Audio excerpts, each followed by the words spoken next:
Isang matandang lalaki ang nagpunta sa isang veterinarian clinic kasamang may sakit niyang aso't nagbabalak na i-euthanize ito o wakasan ang sariling buhay sa tulong ng vet.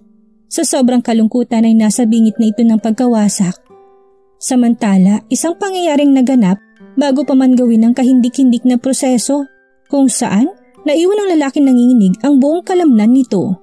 Ang alagang hayop ay isa sa mga mahalagang bahagi ng buhay ng isang tao at iniingatan ng mga ito na parang kagaya ng isang pamilya. Ito ang walang dudang naging kaso ni Jacob, isang matandang lalaki kung saan nakasama niyang kanyang aso na isang itim na labrador sa loob ng 7 taon.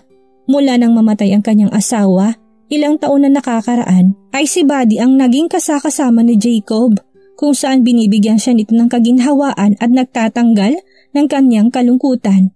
Hindi mo mahihiwalay si Buddy kay Jacob.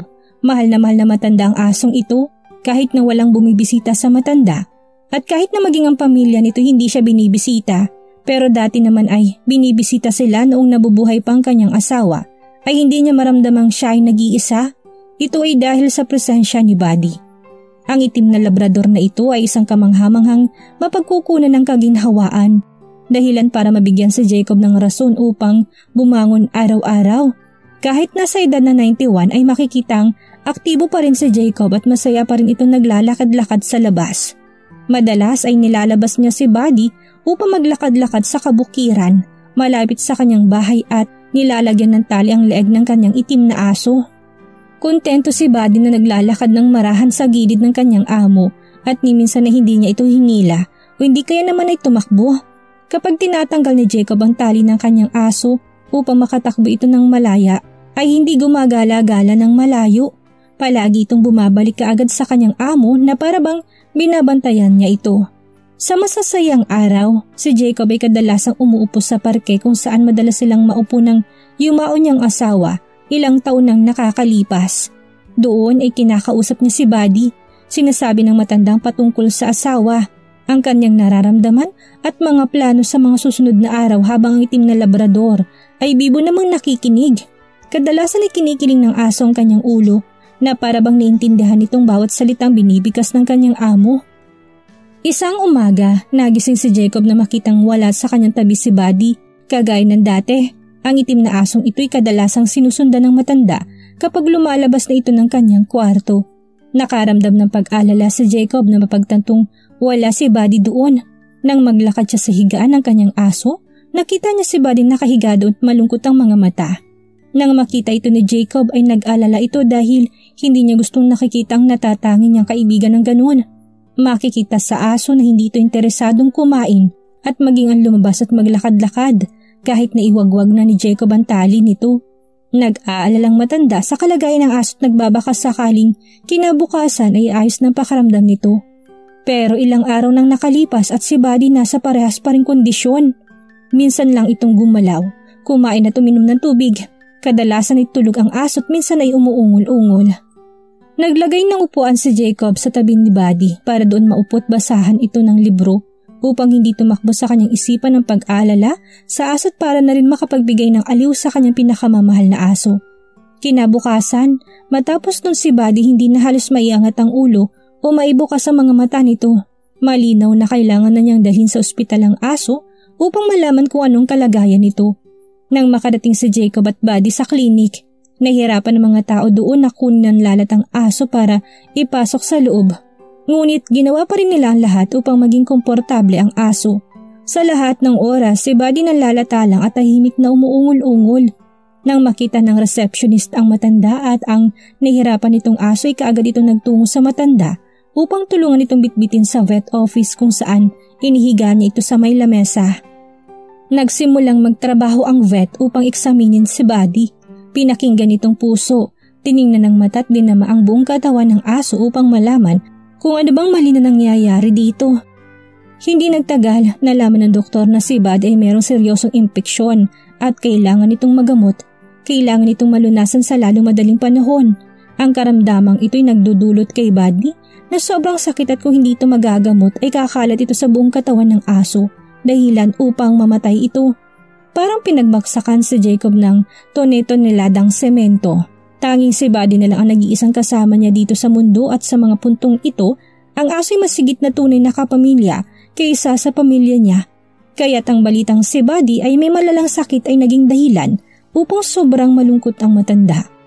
Hindi alam na matanda kung anong gagawin niya kapag nawala ang matalik niyang kaibigan. Sa kasamaang palad, ang gamutan para sa infection ay sobrang mahal. Kaunti lang ang naitabing pera ni Jacob at maaring hindi niya kayanin ang gamutan na gagawin para kay Buddy upang makaligtas. Ang realisasyon na ito ay unti-unting tumimo sa utak ng matanda na ang pinakamamahal niyang aso ay mamamatay sa sobrang hirap dahil sa impeksyon. Unti-unting namuo ang luha sa mga mata ni Jacob habang tinitignan ng kaawa-awang si Buddy. Naintindihan ng doktor ang suliranin ng matanda kaya't nagmukhahi ito. Sinabi niya kay Jacob na maaaring euthanize ang aso kung saan mas madali at hindi na mahirapan pang aso. Sa isang simpleng injection, si Buddy makakatulog ng mapayapat mas madaling mamamatay. Ito ang pinakamagandang pagpipilian sa mga oras na yun, ngunit ayaw ni Jacob na mamatay si Buddy. Hindi niya lubos maisip kung paano mabubuhay sa mundong ito na walang kanyang aso maging ang pakikisamang ibinigay nito sa matanda. Maluha-luha si Jacob na sinabi sa doktor kaya't maghahanap siya ng pera para sa gamutan ng aso.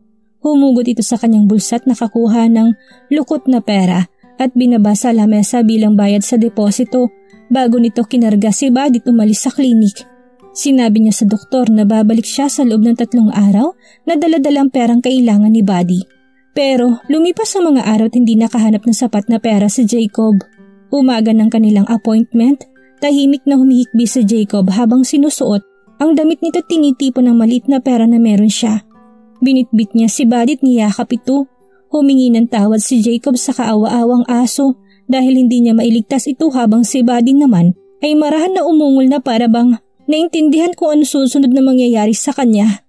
Nang makarating sa klinik ay patuloy pa rin ang pag-agos ng luha sa mga mata ni Jacob. Binitbit niyang kaawa-awang aso papunta sa opisina ng doktor at umupo habang hinahaplos-haplos ang ulo ng aso.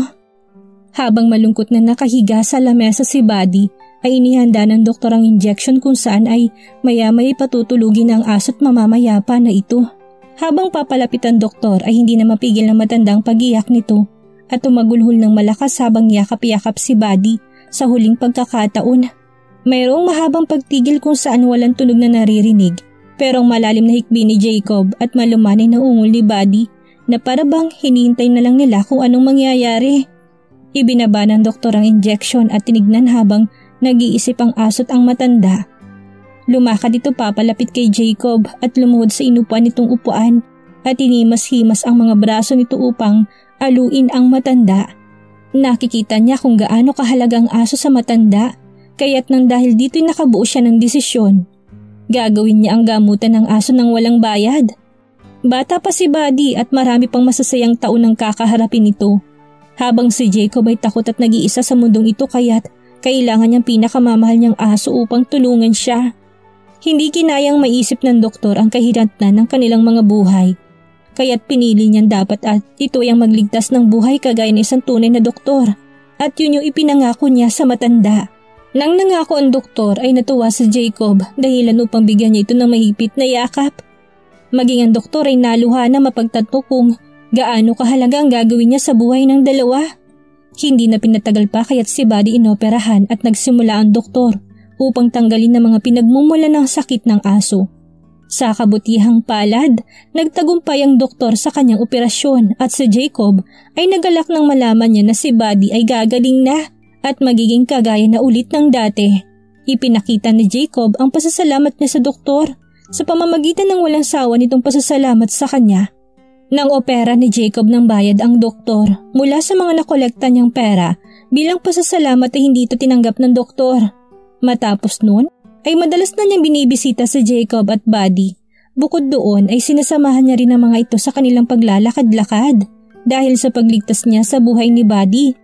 Ang doktor ay hindi lang nakagawa ng tapat na samahan sa itim na labrador kung hindi pa ang habang buhay na pagkakaibigan sa katauhan ni Jacob at gawing mas makulay ang buhay ng matanda.